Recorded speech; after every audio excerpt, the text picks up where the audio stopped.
सनम, तुम चले आओ पहाड़ों की कसम, तुम चले आओ पहाड़ों की कसम, हम तुम्हारी राह देखेंगे सनम, तुम चले आओ पहाड़ों की कसम।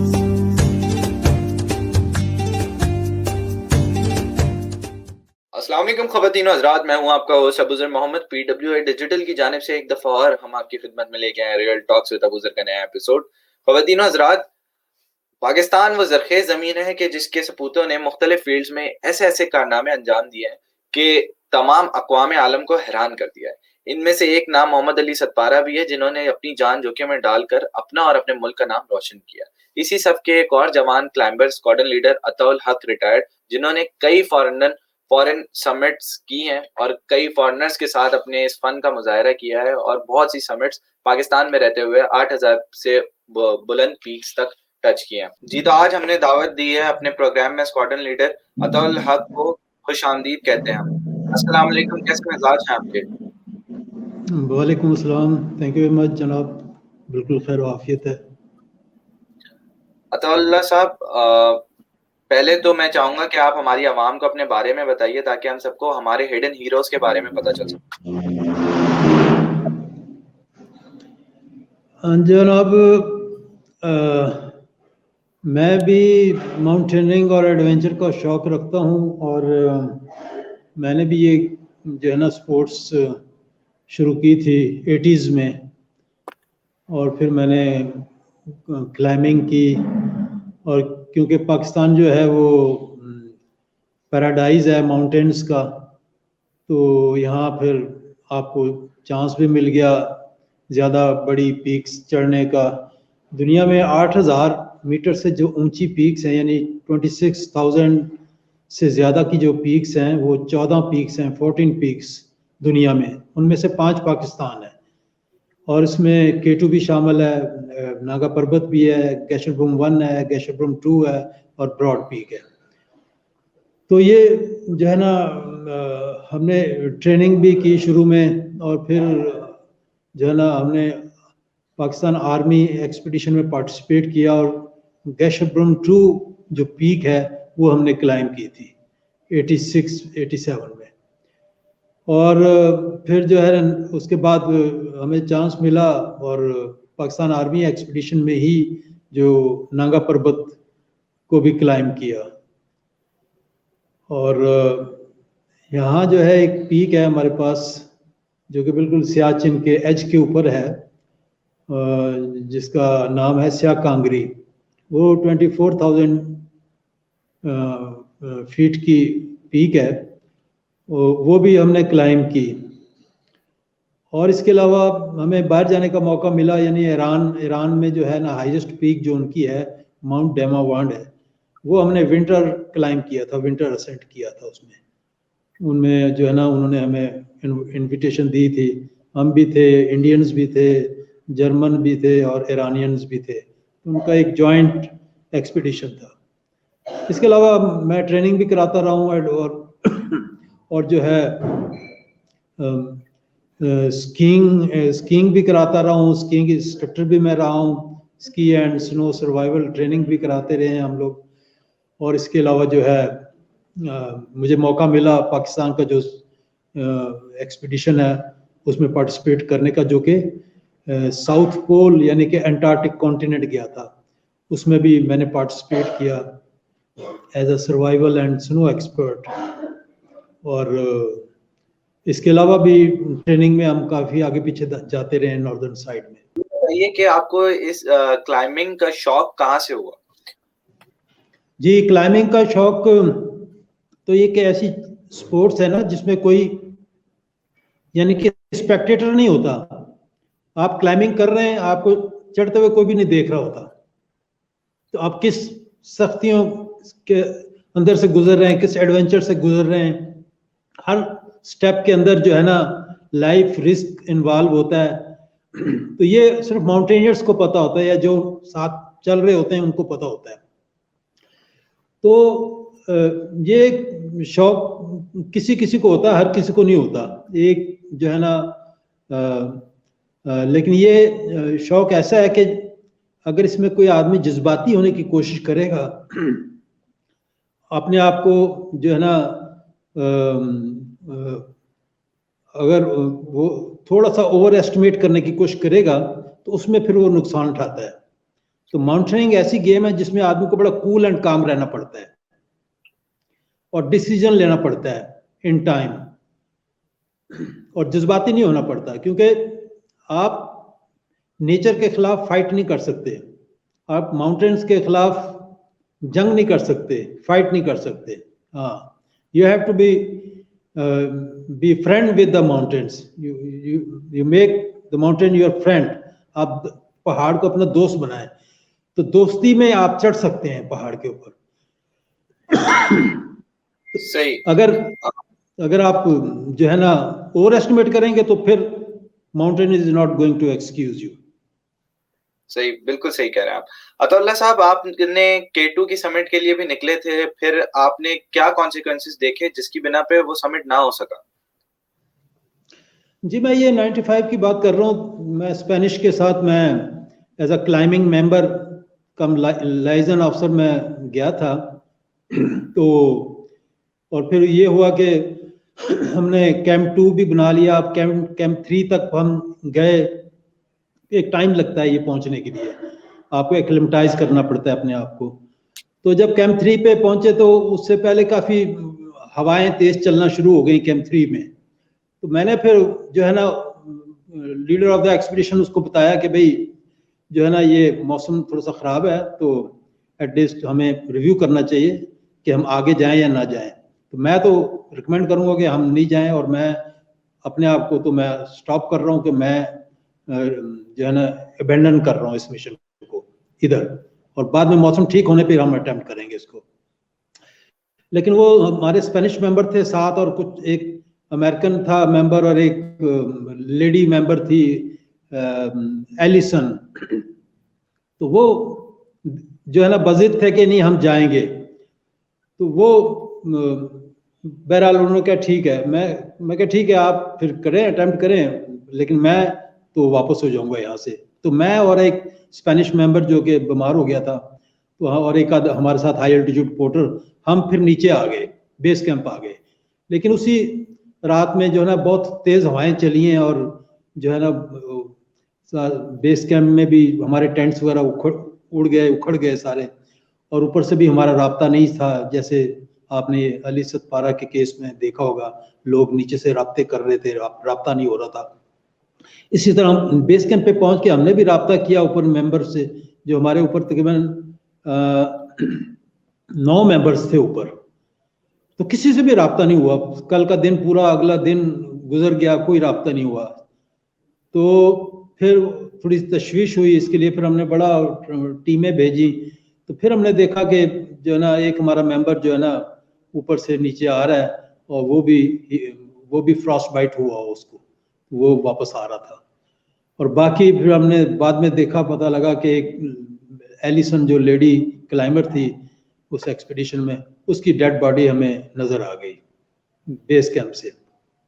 तो फिर मैंने तो वैसे भी उनको कह दिया था, मैं क्या अब तो वैसे मुश्किल है, बहुत मुश्किल है सर्वाइवल, क्योंकि ये तो 12-20 घंटे गुजर गए हैं, अब क्लू नहीं है, most probably they are not alive. तो ये था उसमें ना हमारा एक बहुत बड़ा मिसहैप हुआ था 95 में। सही।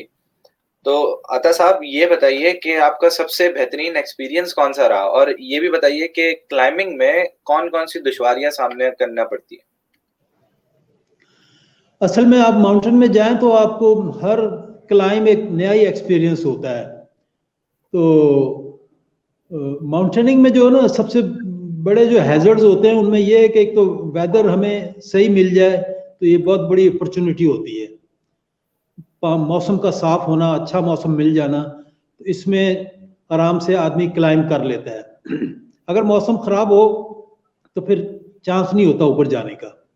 और दूसरा जो हैजर्ड होता है वो एवलांचेस का होता है। तो एवलांच रूट में से तो अक्सर गुजरना पड़ता है, एज पर फोर्स गुजरना पड़ता है, क्योंकि और कोई ऑप्शन नहीं होती। तो तो अगर उस गुजरने के दौरान अगर कोई ऊपर से एवलांच ट्रिगर हो जाए तो वहां तो फिर माउंटेनियर जो है ना वो भाग तो नहीं सकता, क्योंकि ऑलरेडी वो तो रोप के ऊपर होता है, रोप अप होता है, तो वो तो 4-5-6 स्टेप्स दाएं बाएं ले सकता है, लेकिन अब और कहीं नहीं जा सकता।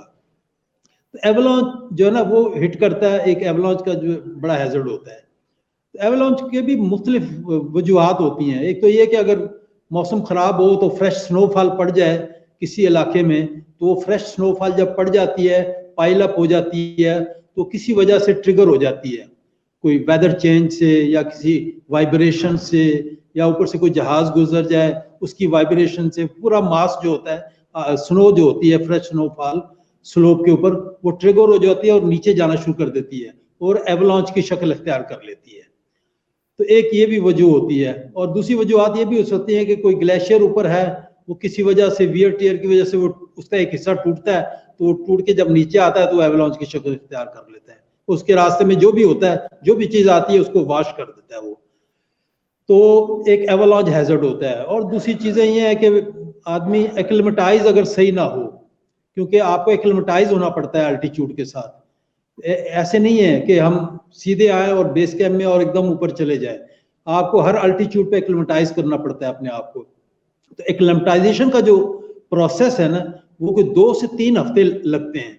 मसलन आप 22,000 फुट पे अगर एक्लिमेटाइज होना है हमें, 20 या 22,000 पे, तो उस कैंप में हमें जाना पड़ेगा, फिर दोबारा नीचे बेस कैंप में आना पड़ेगा, फिर दोबारा 2 दिन के बाद जाना पड़ेगा, फिर नाइट रुक के फिर दोबारा नीचे आना पड़ेगा। इस तरह अप एंड डाउन करने से आपकी एक्लिमेटाइजेशन होती है। फिर आप देखते हैं 4-5 दिन के बाद अब मुझे कोई हेडेक तो नहीं है, कोई ब्रीदिंग प्रॉब्लम तो नहीं है, ये सारी चीजें, कोई लॉस ऑफ एपिटाइट तो नहीं है, वोमिटिंग तो नहीं है, ये सारी चीजें। तो जब ये नहीं होता इसका मतलब एक्लिमेटाइज हो गए हैं इस अल्टीट्यूड पे हम। फिर उसके बाद अगला हम कैंप सेट करते हैं। तो इस तरह ही उस कैंप को सेट करने में भी आपको 4 से 5 दिन 6 दिन लगते हैं आपको। तो ये एक प्रोसेस है पूरा। तो एक अगर कोई सही एक्लिमेटाइज हो जाए तो वो भी बड़ा एक हेल्पफुल चीज होती है, आदमी आराम से जाता है। कुछ लोग जैसे भी सतपारा वगैरह ये जा रहे थे ऑक्सीजन लगा के, तो ऑक्सीजन वो लगाते हैं जब वो एक्लिमेटाइज नहीं होते, वो चाहते हैं कि हम जल्दी जाएं और जल्दी क्लाइंब करके आ जाएं, तो उसमें फिर एक्लिमेटाइजेशन करने की जरूरत नहीं होती। आप ऑक्सीजन लगा लें, ऑलरेडी बॉडी को ऑक्सीजन मिल रही होती है, आप सीधा चलते जाएं, एक एक स्टेज करते जाएं और टॉप को हाथ लगाएं और नीचे आ जाएं। तो उसमें फिर लेकिन ये कि जो अल्पाइन स्टाइल है जिसमें बगैर ऑक्सीजन के जाना होता है, उसमें थोड़ा सा इजी भी होता है, आराम से बंदा भी जाता है, एक्लिमेटाइज होके भी जाता है, तो उसमें कर लेता है। तो हमने जो G2 क्लाइंब की थी वो अल्पाइन स्टाइल में की थी बगैर ऑक्सीजन के। इसी तरह मैं कैंप 3 तक जो K2 तक गया था, जब हमने अटेम्प्ट की थी तो विदाउट ऑक्सीजन ही गए थे और बड़ा कंफर्टेबल था वहां तक ना, एक्लिमेटाइज थे हम पूरे, लेकिन वेदर की वजह से हमें नीचे आना पड़ा। आप एक्सपीरियंस की बात कर रहे हैं, तो एक नागा पर्वत हम जब क्लाइंब कर रहे थे 89 में आर्मी एक्सपीडिशन में, हम ऊपर गए और टॉप पे गए और टॉप से वापसी पे जब हम आ रहे थे शाम हो चुकी थी, क्योंकि सारे दिन रात के चले हुए थे और सारा दिन क्लाइंब करते करते स्नो के ऊपर, और फिर शाम हो गई, और फिर जब शाम हो गई, रात हो गई, तो मौसम भी खराब हो गया। तो मैं अकेला होने की वजह से सबसे आखिरी क्लाइंबर था, तो उसकी वजह से मैं पीछे स्टक हो गया, मुझे रास्ता नजर नहीं आया, क्योंकि हवा तेज चले और वाइट आउट हो जाए, बिल्कुल वेदर कुछ नजर ना आए, ऊपर से रात का अंधेरा हो, तो फिर जब कुछ नजर नहीं आता रास्ता भी नजर नहीं आता। तो लिहाजा एज पर फोर्स मुझे फिर उस अल्टीट्यूड पे रुकना पड़ा, और वो जो हाइट थी वो 24 और 25,000 फुट के दरमियान थी। 24 और 25,000 फुट के दरमियान वो कैंप था हमारा, कैंप से ऊपर जगह, बल्कि उधर फिर मुझे रुकना पड़ा एज पर फोर्स। तो मैंने फिर वो शेल्टर बना के एक छोटा सा केव बनाया, और उस केव के अंदर मैं घुस के मैं बैठ गया अपने आप को सेव करने के लिए, ताकि कोई ठंडी हवा जो चल रही थी उससे भी अपने आप को बचा सकूं।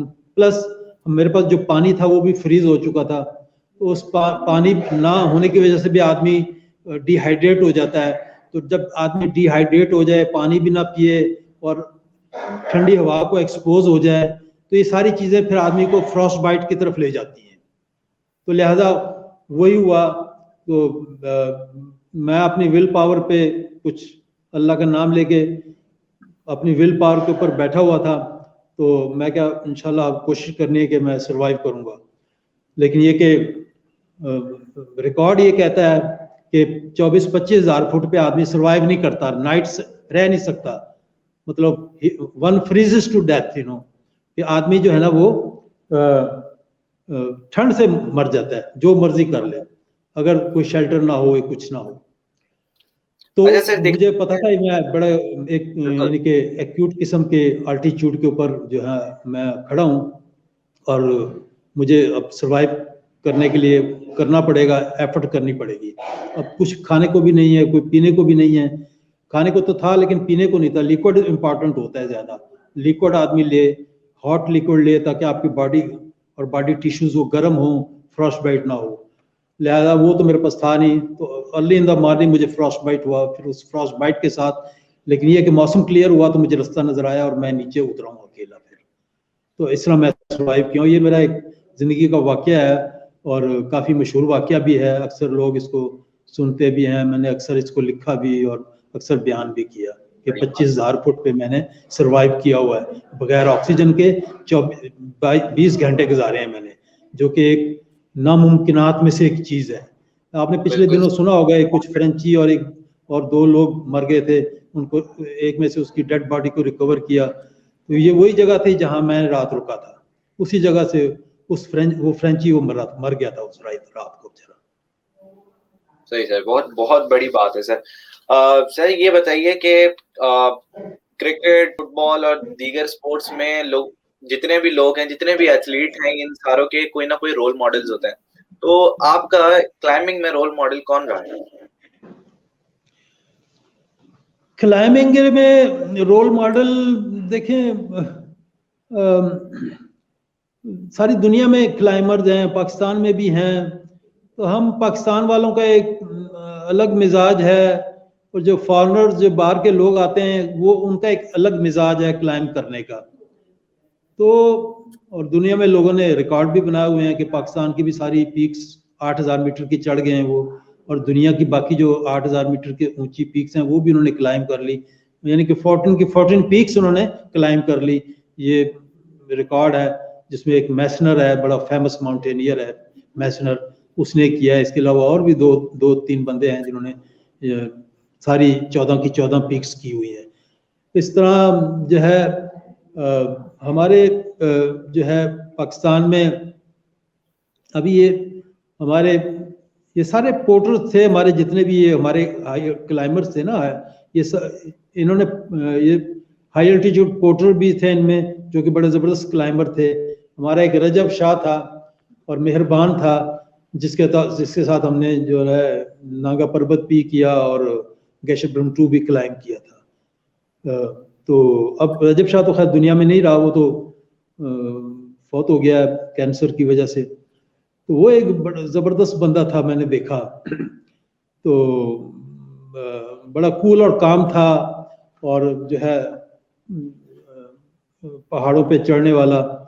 तो मैं उससे इम्प्रेस था काफ़ी। तो जो है उससे मैंने एक डिटर्मिनेशन को भी सीखा, और उससे मैंने उसका स्टाइल को भी सीखा। और आप जो कह लें, फिर वो जो है ना, फिर आदमी का एक अपना एक जो है ना एक एप्टीट्यूड बन जाता है। तो जैसे मैंने कहा कि माउंटेनिंग जो है ना, ये बड़ी गेम है कूल एंड काम लोगों के लिए।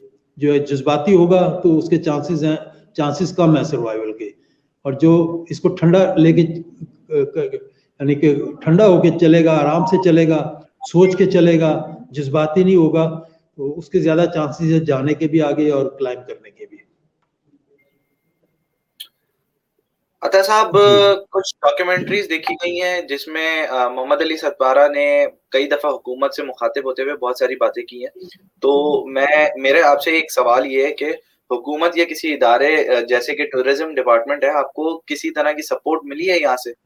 क्योंकि देखा जाता है कई बहुत सारे माउंटेनियर्स ऐसे हैं जिनको सपोर्ट नहीं मिली जाती as compare to foreign mountaineers. हाँ, ये तो हमारे मुल्क में तो ये आप बदकिस्मती कह लें या जो भी कह लें कि स्पोर्ट्स को इतना इनकरेज नहीं किया जाता। ये तो अब प्रेजेंट गवर्नमेंट है जिसने कुछ थोड़े से स्टेप्स लिए हैं, कोई लोगों को स्पोर्ट इनकरेज कर रहे हैं, टूरिज्म को इनकरेज कर रहे हैं, वरना पास में तो हमें कोई इतना नहीं इसको इनकरेज किया किसी ने। हमारे जो लोग चढ़ते हैं, रिकॉर्ड बना लेते हैं, पीक्स चढ़ आते हैं, वो तो खुद अपने हिम्मत करके जो ना अपने तौर पर चले जाते हैं और चढ़ जाते हैं, तो उनका रिकॉर्ड बन जाता है और बाद में फिर गवर्नमेंट कहती है और फिर उनको इनाम दे देती है। हालांकि इसमें इंकरेजमेंट तो होनी चाहिए, इसमें कोई शक नहीं है, इंकरेजमेंट हो।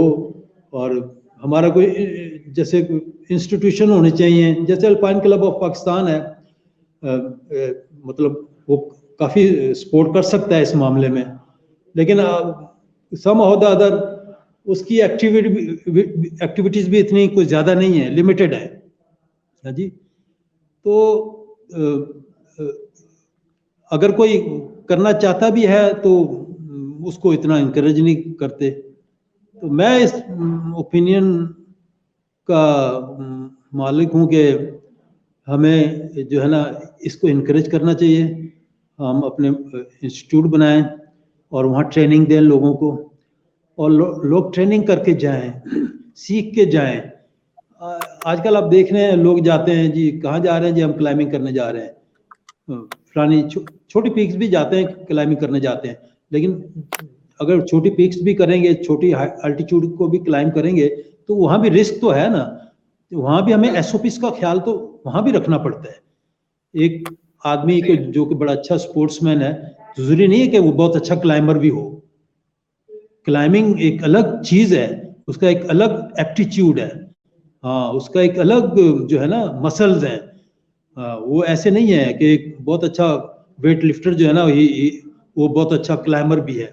तो क्लाइंबिंग आती है जब आप again and again you go into the mountains, आप चलते हैं माउंटेन्स में, क्लाइंब करते हैं, तो माउंटेन के साथ आपका रब्त बढ़ता है, रिलेशन बनता है, आप कोऑर्डिनेशन होती है, फिर जाके माउंटेनिंग आती है। आजकल तो हम देख रहे हैं हर दूसरा आदमी कहता है जी मैं क्लाइंबिंग करने जा रहा हूँ, ये करने जा रहा हूँ। तो वो इस चीज़ को थोड़ा अवॉइड करना चाहिए। पहले ट्रेनिंग करे आदमी, आज थोड़ा सा माउंटेन्स की में जाए, रहे। ये मतलब बड़ी मसल्स की गेम है और माइंड की गेम है और जज्बात की गेम है। तो आदमी को जो है ना हर तरीके से अपने आप को तैयार करके जाना पड़ता है इसके लिए, क्योंकि ऐसी जगह होते हैं जहां आपको कोई सर्वाइवल अगर हो जाए तो बड़े कम चांसेस होते हैं, और फिर अगर रेस्क्यू करना पड़े तो फिर भी बड़ा मुश्किल से रेस्क्यू होता है। जैसे आपने अक्सर भी देखा होगा, अभी भी देखा अली सतपारा के केस में कि कैसे यानी हेलीकॉप्टर्स को भी कितना मुश्किल से देखना पड़ा, और जो हमारी क्लाइंबिंग टीम्स गई हैं उन्होंने भी जाके देखा, लेकिन कोई इसका वेयर अबाउट नहीं मिला। तो इसलिए फिर जितना ज़्यादा रिस्क होता है तो उसमें फिर उतना प्रिकॉशंस को भी ऑब्जर्व किया जाता है, उसमें भी कोई ये ना हमें चांस नहीं लेना चाहिए। अच्छा साहब, क्या आपने अब तक मोहम्मद अली सतपारा के साथ कभी कोई क्लाइंबिंग की है? और अगर की है तो मैं चाहूंगा कि आप कोई एक्सपीरियंस शेयर करें, और अगर नहीं की तो आपका उनके बारे में क्या ख्यालात? नहीं, कोई ऐसा मौका नहीं मिला मुझे उनके साथ क्लाइंबिंग करने का। हमने तो 90s में ज़्यादा क्लाइंबिंग की, 90s में ना। तो अली सतपारा जो फिर वो हमारे बाद में आए, तो उन्होंने 2006 में मैं ख्याल शुरू की है क्लाइंबिंग। तो फिर क्लाइंब की और उन्होंने G2 भी किया, ब्रॉड पीक्स भी की, फिर K2 भी किया, अभी पहले भी किया, और अभी विंटर असेंट कर रहे थे वो, लेकिन वो नहीं सरवाइव कर सके। तो जो है अब इसमें ये ज़रूरी है कि हम क्लाइंबिंग में, जैसे मैंने पहले भी आपको बताया कि हमें सारी चीज़ें देखनी पड़ती हैं और पूरा एक टीम वर्क होता है इसमें, और टीम वर्क जब होगा तो फिर आदमी आराम से जा सकता है, क्लाइंब कर सकता है। अब एक टीम अच्छी टीम भी हो और पोर्टर भी आपके अच्छे हों और जो है आपका इक्विपमेंट भी अच्छा हो, सारी चीज़ें अच्छी हो, ये सारी चीज़ें फिर कंट्रीब्यूट करती हैं क्लाइंबिंग की तरफ। तो लिहाजा अली सतपारा जो है उसके साथ कोई इतना चांस तो नहीं हुआ हमें, लेकिन वैसे उसको मिले हैं, देखा है, क्लाइंबिंग का कोई इतना चांस नहीं बना उसके साथ। तो सही सही। अता साहब, आप नौजवानों और बिलखुसूस खवातीन को क्या सजेस्ट करते हैं और किस तरह वो इस फील्ड में कामयाब हो सकते हैं? हाँ, उसके लिए जो है ना सजेशन यही है कि वो जो है ऐसे यानी कि एक्सपीरियंस्ड लोगों के साथ के साथ चलें, उनसे सीखें और टेक्निक को सीखें। माउंटेनिंग सिर्फ बस ये नहीं है कि चढ़ जाना, पहाड़ पे चढ़ना। माउंटेनिंग के लिए आपको बड़ी प्लानिंग की ज़रूरत पड़ती है, बहुत आपको मेंटल कोऑर्डिनेशन की ज़रूरत पड़ती है। टीम वर्क होता है, माउंटेनियर्स का आपस में बड़ी कोऑर्डिनेशन होनी पड़ती है। हाँ, माइंड आपस में मिले। हाँ जी, और जब तक एक दूसरे को आप सपोर्ट नहीं करेंगे तो बहुत मुश्किल होगा। इसलिए जो है प्रॉपर तरीके से, और जो है ना हमारे कोई अगर ट्रेनिंग इंस्टीट्यूशंस हैं तो उनमें जाके प्रॉपर कोर्स करें और प्रॉपर ट्रेनिंग लें और फिर आएँ। और मैं ख्याल पाकिस्तान में बड़े अच्छे चांसेस हैं, बहुत ब्राइट चांसेस हैं। आप छोटी छोटी पीक्स पे जाएं, क्लाइंब करें, उसमें आप स्नो क्राफ्ट भी कर सकते हैं, आइस क्राफ्ट भी कर सकते हैं, रॉक क्लाइंबिंग भी कर सकते हैं। तो सारी चीज़ें टेक्निक सीखें और फिर जाएं। और इसमें जज्बाती होने की ज़रूरत नहीं है कि जी बस मैंने G2 पे जाना है या K2 पे जाना है। ये मतलब ऐसा नहीं है, इजी नहीं है। K2 पे जाने के लिए आपके पीछे बैकअप होना पड़ेगा काफ़ी कुछ। हाँ जी, तो फिर जब आपको कहा जाए कि हाँ अब आप जा सकते हैं तो फिर वो जाए। अपने तौर पर कोई ये ना फैसला करे कि जी मैं जाऊंगा, तो उसके लिए आपको दूसरे की रिकमेंडेशन की ज़रूरत है, दूसरे के बताने की ज़रूरत है कि आप जा सकते हैं या नहीं जा सकते। तो मेरे ख्याल ये बहुत ज़रूरी है। अता साहब, हम आपका तहे दिल से मशकूर हैं और दुआ गो हैं कि आप इसी तरह कामयाबों के झंडे गाड़ते रहें और पाकिस्तान का सब्ज़ हिलाली परचम हमेशा बुलंद रहे। और दुआ गो हैं मोहम्मद अली सतपारा के लिए भी कि अल्लाह वो जहाँ पे भी हैं, इस जहान में हैं या नहीं है, तो वो जहाँ पे भी हैं वो अल्लाह ताला उनको जो है खुश रखे और बहुत जी दर्जात पे बुलंद रखे। बहुत-बहुत शुक्रिया जी अता जी साहब, जी, बहुत अच्छा लगा आपसे बहुत बात शुक्रिया करके। जनाब। करके इसी तरह अपनेपन के साथ मिलेंगे नए एपिसोड में। तब तक के लिए मुझे और अता साहब को दें इजाजत। खुदा हाफिज। Thank you.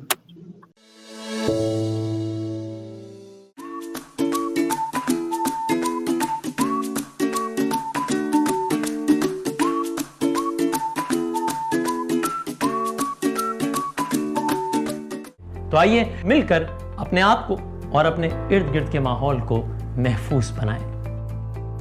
WB by Himani, hygiene and personal care.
Think Higher Consultants. We are registered education and migration consultants, offer following services: student visas, admissions, change of course or provider, skilled migration visas, temporary activity visas, employer sponsored visas, partner visas, parent visas, health cover for all types of visas, visitor tourist visas, business visas, NAATI CCL preparation classes, professional year programs, IELTS and PT classes, coaching programs for new education and migration agents, and many more.